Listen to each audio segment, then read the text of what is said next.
Hello, নমস্কার বন্ধুগণ। আজকের বাজার থেকে বাবা নিয়ে এসেছিল খাসির মাংস।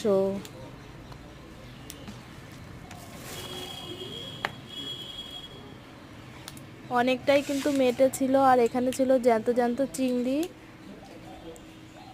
দুই রকমের চিংড়ি ছিল, দেখুন চিংড়িগুলো কিন্তু ভালোই বড় বড় সাইজের ছিল। আর এখানে ছিল বেলে মাছ।